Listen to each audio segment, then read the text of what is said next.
Welcome to S boards. आज का हमारा जो प्रोग्राम है वो है frequency of a word in a given string, यानी कि किसी स्ट्रिंग के अंदर कोई वर्ड की फ्रीक्वेंसी बताना।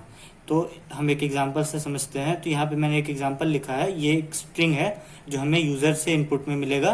तो ये जो है स्ट्रिंग है, ये है the channel is on the YouTube. और जो हमें वर्ड जिसकी फ्रीक्वेंसी बतानी है वो भी हमें यूज़र से मिलेगी। तो मान लीजिए वो वर्ड है द। तो अगर हम द की फ्रीक्वेंसी इस स्ट्रिंग में देखें तो वो यहाँ पे एक बार आएगा और यहाँ पे दो बार आएगा। तो द की फ्रीक्वेंसी क्या है? दो है।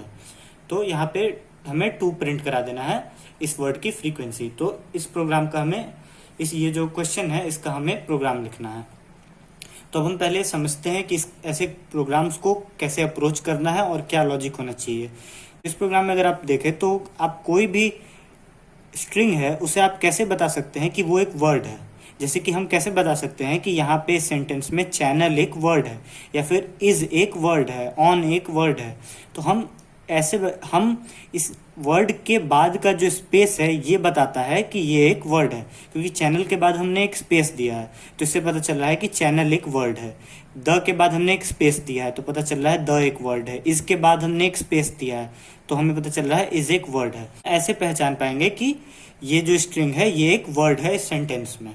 तो अब हम इसका लॉजिक देखते हैं। तो यहाँ पे हम क्या करने वाले हैं कि हम एक एक वर्ड जो होगा उसे हम निकालेंगे। जैसे हम पहले द को निकालेंगे और फिर ये जो गिवन वर्ड होगा इसमें चेक करेंगे। अगर ऐसा ट्रू सही होगा तो हम एक वेरिएबल लेंगे काउंटर और उसको इंक्रीमेंट कर देंगे। फिर हम चैनल को निकालेंगे, चैनल को 10 से चेक करेंगे। अगर ऐसा ट्रू होगा तो हम फिर से काउंटर को, और अगर ऐसा नहीं होगा तो हम इसे नहीं इंक्रीमेंट करेंगे। ऐसे ही हम हर एक वर्ड को 1 बाय 1 एक्सट्रैक्ट करेंगे और 10 से कंपेयर करेंगे और फिर काउंटर को बढ़ा देंगे अगर वो इक्वल होगा उसके। तो अब हम ऐसे प्रोग्राम में कैसे इसको लिखेंगे? तो यहाँ पे अब हमें कैसे पता चल रहा है कि ये स्ट्रिंग वर्ड है स्पेस से? तो हम यहाँ पे सबसे पहले हर एक कैरेक्टर को निकालेंगे, एक एक कैरेक्टर को। जैसे द में 3 कैरेक्टर्स है तो हम लूप को एकदम स्टार्टिंग से जब चलाएंगे, हम एक लूप यूज करेंगे ये स्टार्टिंग से आखिरी तक चलाने के लिए। तो हम यहाँ पे जब लूप को स्टार्टिंग से चलाएंगे तो हम हर एक कैरेक्टर को पहले निकालेंगे। तो हम लिखेंगे, जैसे कि अगर एस में हम ये स्टोर करा रहे हैं तो एस डॉट कैरेट आई, तो आई की स्टार्टिंग वैल्यू 0 हो जाएगी तो हम यहाँ पे हमें टी मिलेगा। फिर 1 होगी तो एच मिलेगा, 2 होगी तो ई मिलेगा। तो हम ऐसे निकालेंगे। तो सबसे पहले आई की वैल्यू 0 होगी तो हमें क्या मिलेगा? टी मिलेगा। अब हम चेक करेंगे कि क्या टी जो है वो स्पेस के बराबर है। ये कंडीशन ट्रू होगी या फॉल्स होगी।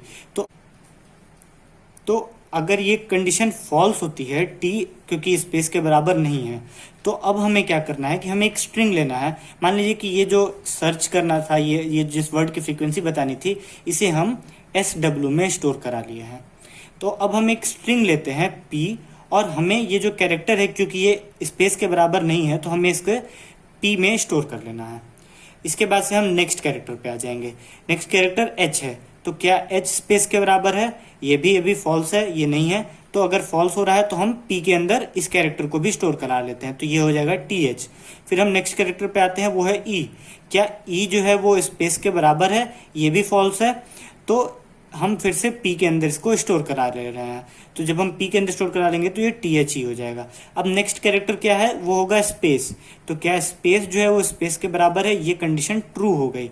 तो अगर ये कंडीशन ट्रू होती है तो हमें कुछ इंस्ट्रक्शंस करने हैं, कुछ चेक करना है। तो अब ये कंडीशन ट्रू कब होगी?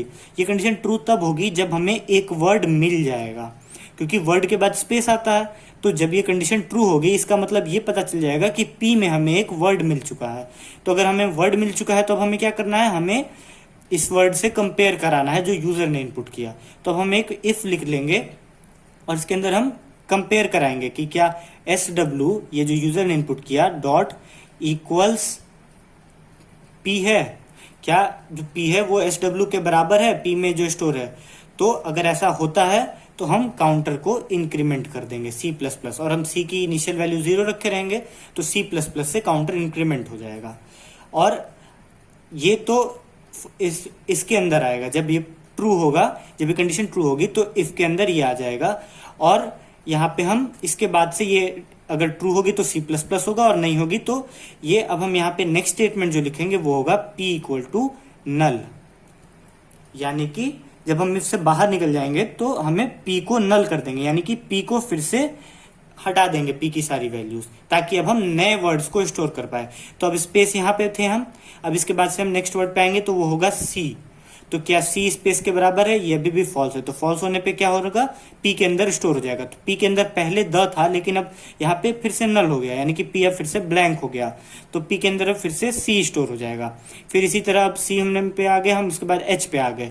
एच हम चेक करेंगे क्या h is equals to space है, ये भी अभी फॉल्स है, तो फॉल्स होने पे हम पी में उसे स्टोर करा लेंगे। फिर हम ए पे आएंगे, ए को स्टोर करा लेंगे क्योंकि वो भी स्पेस नहीं है। एन पे आएंगे, फिर एन को स्टोर करा लेंगे। फिर स्मॉल ए को दूसरे एन पे आएंगे, फिर उसे स्टोर करा लेंगे। फिर हम ई पे आएंगे, फिर उसे स्टोर करा लेंगे। फिर हम एल पे आएंगे तो फिर उसे स्टोर करा लेंगे, क्योंकि ये सब स्पेस के बराबर नहीं है। इसके बाद जब हम फिर से यहाँ पे आएंगे तो फिर से स्पेस जो होगा वो ट्रू हो जाएगा, ये space equal to space true हो जाएगा। और फिर जब ट्रू होगा तो हमें क्या करना है, हमें फिर से चेक करना है कि जो नया वर्ड मिला ये क्या इक्वल था जिसे हमें ढूंढ रहे थे, जिसकी फ्रीक्वेंसी ढूंढ रहे थे। तो अगर ऐसा होता है तो हम काउंटर को इंक्रीमेंट कर देंगे, और अगर ऐसा नहीं होता है तो हम फिर नेक्स्ट लाइन पे आ जाएंगे। और नेक्स्ट लाइन पे क्या कर रहे हैं, हम पी की वैल्यू नल कर दे रहे हैं, तो पी की वैल्यू फिर से चली गई और हम फिर से नेक्स्ट वर्ड पे आ जा रहे हैं। तो यहाँ पे स्पेस आने का मतलब क्या हुआ कि हमें एक वर्ड मिल गया जो कि पी के अंदर है, और पी को हम अब चेक करा सकते हैं। और यहाँ पे पी को नल क्यों कर रहे हैं, क्योंकि अब हमें पुराने वर्ड की जरूरत नहीं है, अब हमें नेक्स्ट वर्ड की जरूरत है, इसलिए हम पी को नल करा दे रहे हैं यहाँ पे। इसके साथ ही अगर आप ध्यान दें तो यूजर जब इनपुट करेगा इस वर्ड को, तो आखिरी में जो वर्ड होगा उसके बाद वो स्पेस इनपुट नहीं करेगा।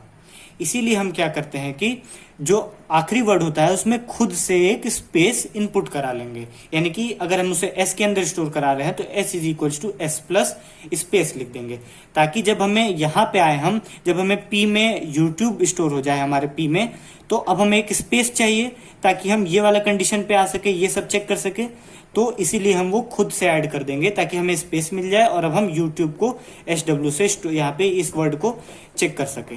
तो ये था लॉजिक और अप्रोच इस प्रोग्राम के पीछे। अब इसके बाद हम इसका प्रोग्राम देखते हैं। तो अब हम इसके प्रोग्राम को देखते हैं। तो यहाँ पे मैंने एक इंपोर्ट स्टेटमेंट लिख लिया है, फिर मैंने यहाँ पे क्लास डिफाइन कर लिया है, मेन मेथड डिफाइन कर लिया है, और एक बफर रीडर से BR एक ऑब्जेक्ट डिफाइन कर लिया है।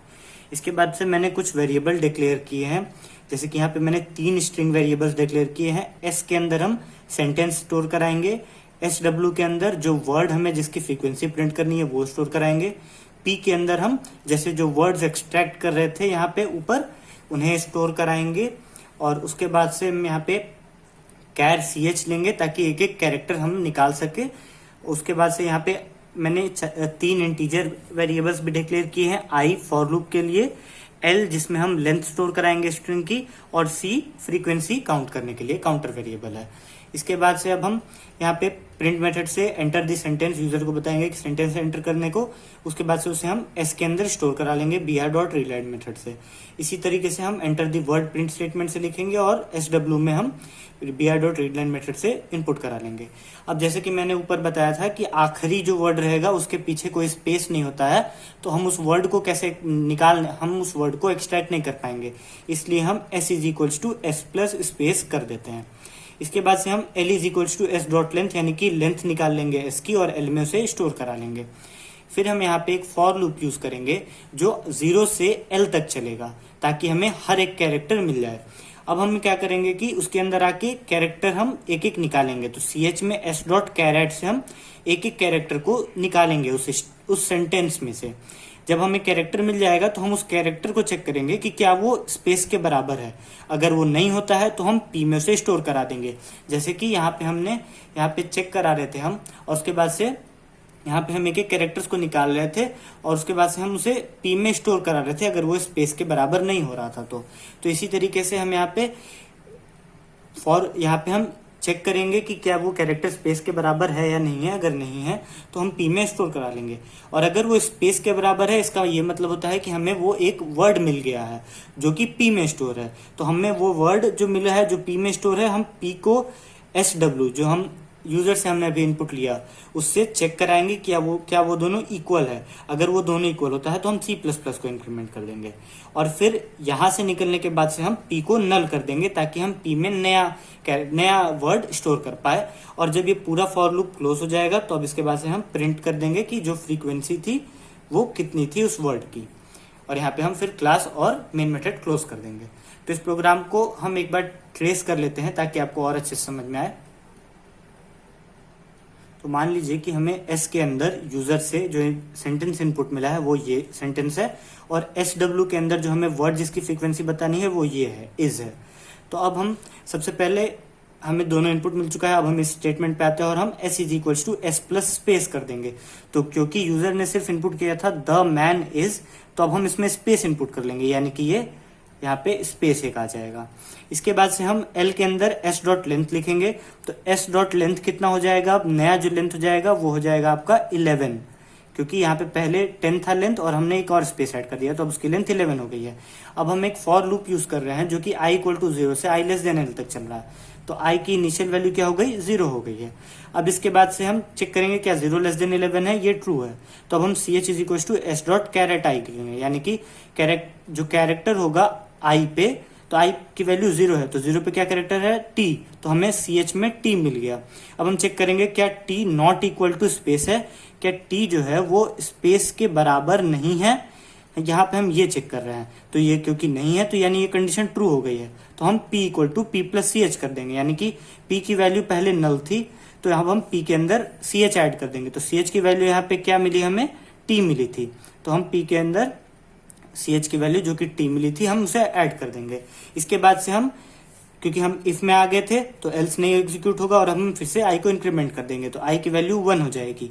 अब हम ch क्या 1 11 से छोटा है तो ये कंडीशन ट्रू है, हम इसके अंदर आ गए। अब ch की जो वैल्यू होगी वो s डॉट कैरेट 1 हो गई। तो s डॉट कैरेट 1 क्या है, h है, तो अब ch की वैल्यू h हो गई। क्या h जो है वो नॉट इक्वल टू स्पेस है, ये कंडीशन अभी भी ट्रू है। तो p equal to p plus ch, यानी कि p की पुरानी वैल्यू t और p प्लस ch की वैल्यू हम h ऐड कर दिए। इसके बाद से हम फिर से i को इंक्रीमेंट कर देंगे, i की वैल्यू हो जाएगी 2। अब हम चेक करेंगे कि क्या 2 जो है वो 11 से छोटा है तो ये कंडीशन ट्रू है। अब हम इसके अंदर आ गए और ch is equal to s dot char at i हो जाएगा। तो कैरेट i क्या है, 2 पे कौन सा कैरेक्टर है, e है, तो अब ch की वैल्यू यहाँ पे हम e स्टोर करा देंगे। क्या e जो है वो नॉट इक्वल टू स्पेस है, तो ये सही है, अभी भी e जो है वो स्पेस के बराबर नहीं है तो ये सही है। और p equal to p plus ch हो जाएगा। तो p की पुरानी वैल्यू ये है और ch की वैल्यू हम इसमें ऐड कर देंगे। इसके बाद से फिर i इंक्रीमेंट हो जाएगा और i की वैल्यू हो जाएगी 3। क्या 3 जो है वो 11 से छोटा है, तो ये भी कंडीशन ट्रू है। तो अब हम इस लूप के अंदर आ सकते हैं। तो ch की value s dot char at i, तो कैरेट i यानी कि कैरेट 3 क्या है, स्पेस है, 3 जो इंडेक्स है वहां पे कौन सा कैरेक्टर है, स्पेस है। तो क्या स्पेस जो है वो स्पेस के बराबर नहीं है, ये कंडीशन फॉल्स हो गई, क्योंकि स्पेस तो स्पेस के बराबर होता है, तो ये कंडीशन फॉल्स हो गई। और अब हम एल्स में आ गए। एल्स में आ गए तो अब ये कंडीशन कब फॉल्स होती है, मैंने अभी ऊपर बताया था कि हमें अगर स्पेस मिल रहा है, यहाँ पे ch की वैल्यू स्पेस थी, तो हमें स्पेस मिल रहा है, इसका ये मतलब है कि p में हमें कोई वर्ड मिल गया है, इसीलिए हमने ये लिखा, ये मेथड, ये इतना स्टेटमेंट्स लिखे।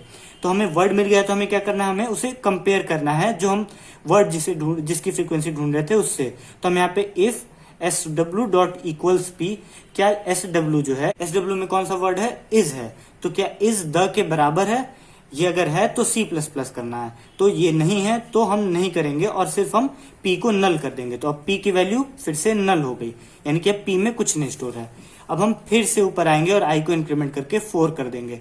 4 होने के बाद से 4 11 से छोटा है, तो अब हम कैरेट i, तो कैरेट i क्या हो जाएगा, m हो जाएगा। तो अब हमें m मिल गया ch में, तो ch की वैल्यू अब स्पेस से खत्म होके m हो गई। तो क्या m जो है वो स्पेस के बराबर नहीं है, ये ट्रू है। तो अब हम p equal to p plus ch, यानी कि अब p की वैल्यू कुछ थी नहीं, तो अब हम p में m ऐड बस कर देंगे। इसके बाद से हम i को इंक्रीमेंट करके 5 हो जाएगी i की वैल्यू।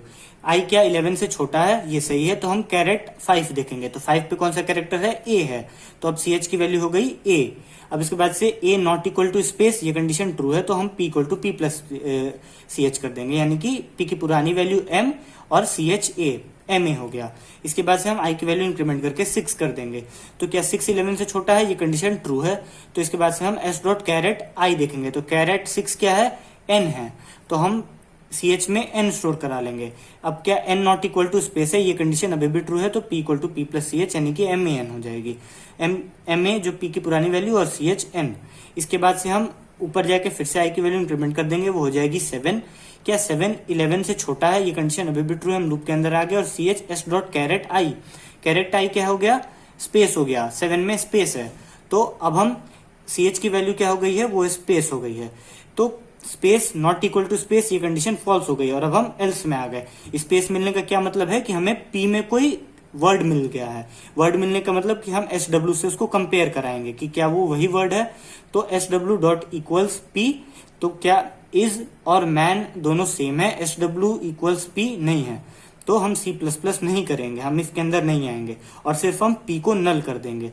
तो अब P की वैल्यू फिर से नल हो गई। फिर हम जाएंगे I को इंक्रीमेंट करेंगे, I हो जाएगा 8 छोटा है 11 से। S डॉट कैरेट 8 पे क्या कैरेक्टर है, I है, तो अब हम CH की वैल्यू हमारी I हो गई। क्या I not equal to space है, ये कंडीशन ट्रू है फिर से, तो P equal to P plus CH, तो अब P में क्या स्टोर होगा, अब स्टोर होगा I होगा। इसके बाद से हम फिर से I को इंक्रीमेंट करके 9 कर देंगे। क्या 9 जो है वो 11 से छोटा है, ये कंडीशन ट्रू है, तो अब हम इसके अंदर आ गए। S डॉट कैरेट आई यानी कि कैरेट 9 इंडेक्स पे क्या है, S है, तो S CH की वैल्यू S हो गई। अब इसके अंदर S not equal to space, ये कंडीशन फिर से ट्रू है, तो P equal to P plus CH हो जाएगा। P की पुरानी वैल्यू है I, तो और CH की वैल्यू है S, तो ये हो जाएगा IS यानी कि इज। इसके बाद हम फिर से I को इंक्रीमेंट करेंगे, 10 हो जाएगा। क्या 10 छोटा है L से, या एल का मतलब यहाँ पे 11 है, तो क्या 10 छोटा है लेंथ से 11 से, तो ये छोटा है, तो हम इसके अंदर आ गए। S डॉट कैरेट 10, तो कैरेट 10 क्या है आपका, स्पेस है, तो हमें अब फिर से CH में एक स्पेस मिल गया। तो स्पेस मिलने का क्या मतलब था कि हमें P में कोई वर्ड मिल गया है, इसलिए हमें स्पेस मिला है अभी। तो यहाँ पे हम इसके बाद से ये कंडीशन फॉल्स हो जाएगी कि space not equal to space, ये फॉल्स है, स्पेस जो है वो स्पेस के बराबर होता है, तो हम एल्स में आ गए। और अब हम चेक करेंगे कि SW डॉट इक्वल्स P है, कि SW जो था वो इक्वल्स P है, तो SW में इज था और P में हमारा अभी भी इज है, यहाँ पे इस समय इज मिल गया है P में हमें, तो ये दोनों इक्वल हो गए, तो हम C को इंक्रीमेंट करा देंगे। C की इनिशियल वैल्यू क्या थी, C की इनिशियल वैल्यू 0 थी, तो C इंक्रीमेंट होके C+1 यानी कि 0 से अब वो 1 हो जाएगा और हम P को नल कर देंगे, तो P की वैल्यू फिर से नल हो गई। अब इसके बाद से हम ऊपर जाएंगे, I को इंक्रीमेंट करा देंगे 11। क्या 11 से छोटा है, ये कंडीशन फॉल्स हो गई, तो हम इस लूप से बाहर निकल जाएंगे और उसके बाद से हम यहाँ पे प्रिंट करा देंगे फ्रीक्वेंसी इज C। तो फ्रीक्वेंसी इज C का मतलब फ्रीक्वेंसी इज 1, तो इसका आउटपुट होगा आपका फ्रीक्वेंसी इज 1। तो यहाँ पे जो इज था उसकी सेंटेंस में फ्रीक्वेंसी 1 थी। तो ये था आपका लॉजिक और प्रोग्राम इस क्वेश्चन के पीछे।